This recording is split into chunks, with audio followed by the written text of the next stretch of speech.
Hello everyone, आप सभी आंगनवाड़ी कार्यकर्ताओं का, सेविकाओं का इस नए और बहुत ही इंफॉर्मेटिव और यूजफुल वीडियो पर मैं आप सभी का फिर से स्वागत करता हूं। महत्वपूर्ण जानकारी जो है आप सभी आंगनवाड़ी सेविकाओं के मोबाइल के संबंध में और उसके इस्तेमाल से जो टीएचआर का वितरण करना है एफआरएस सिस्टम है उसके संबंध में निकल कर सामने आ रहे हैं, जिसके बारे में हम आपको इस वीडियो में जानकारी देने जा रहे हैं।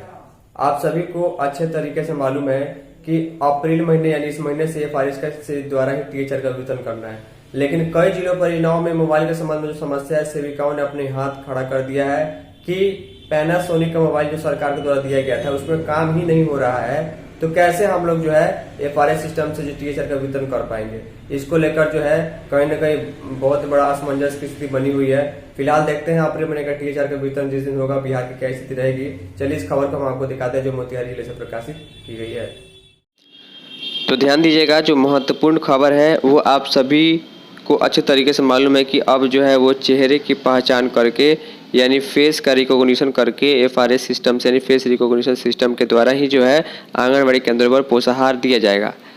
अब ध्यान दीजिएगा, सेविकाओं के मोबाइल के संबंध में जो समस्या है इसके चलते उन्होंने अपना हाथ खड़ा कर दिया है। यानी कहने का मतलब है पुराने मोबाइल को दिखाते हुए सेविका ने विरोध किया है कि इस मोबाइल से काम कैसे करे, सरकार इसका जवाब दे।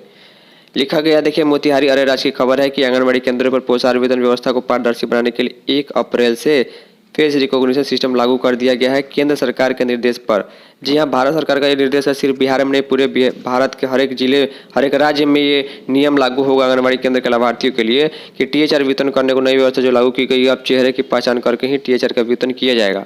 पोषाहार वितरण व्यवस्था में गड़बड़ी को रोकने के लिए आंगनबाड़ी केंद्रों पर सेविका अब मोबाइल ऐप के माध्यम से जो है आधार लिंक लाभुकों का चेहरा पढ़कर उसे पोषाहार उपलब्ध कराएगी। महिला एवं बाल विकास मंत्रालय केंद्र सरकार ने निर्देश लागू किया है कि एफआरएस सिस्टम को धरातल पर उतारने की जिम्मेवारी बिहार सरकार के समाज कल्याण विभाग की ही होगी। साथ ही बिहार सरकार द्वारा भी आंगनबाड़ी केंद्रों पर एफआरएस सिस्टम लागू कर दिया गया है। आईसीडीएस के निर्देश पर सभी आंगनबाड़ी केंद्रों पर लाभुकों के चेहरे की पहचान कर ही अब पोषाहार मिलेगा। एफआरएस के कार्यान्वयन के विभिन्न स्तरों पर आंगनबाड़ी सेविकाओं को ट्रेनिंग भी दिया गया है। 6 वर्ष की आयु तक के बच्चों को पका ताजा हुआ भोजन देने का भी प्रावधान है। इसके अतिरिक्त पोषाहार के रूप में सप्ताह में 2 दिन अर्थात बुधवार एवं शुक्रवार को हर बच्चे को 1-1 अंडा और हर मंगलवार एवं गुरुवार को दूध दिया जाता है। वर्ष 2018 में अरेराज के 100 आंगनबाड़ी केंद्रों के सेविकाओं को एंड्रॉयड मोबाइल दिया गया था। देखिए, वर्ष 2018 में यहाँ पर मोबाइल दिया गया था। 7 वर्ष पूरा हो चुका है उस सरकारी मोबाइल का। लिखा गया, रिचार्ज करने के लिए सालाना राशि भी दी जाती है। सेविकाओं के हाथ में जो मोबाइल है वो पहुंचने के साथ ही खराब हो गया। मोबाइल जब खराब हो गया है तो आखिर सेविका काम कैसे करेगी, इसका जवाब विभाग नहीं दे रहा है, लेकिन रिचार्ज के लिए सरकार पैसा तो देती है। अब देखिए, एक सेविका जो पुराना पैनासोनिक मोबाइल दिखाते हुए कहती हैं कि नई व्यवस्था को धरातल पर जो है लागू करना संभव नहीं दिख रहा है, क्योंकि जो है पोषाहार वितरण करने के लिए जो आधार लिंक मोबाइल नंबर से चेहरा पहचान करना एफआरएस के द्वारा टीएचआर जो वितरण करना होता है उसमें जो है 2018 में मिला हुआ पैनासोनिक का मोबाइल ख़राब हो चुका है। जब ख़राब हो चुका है और पुराने ज़माने का मोबाइल है, 4G है या फिर ठीक से काम नहीं करता है, तो कैसे ये जो है चीज़ें लागू हो पाएंगी, इसको लेकर असमंजस की स्थिति बनी हुई है।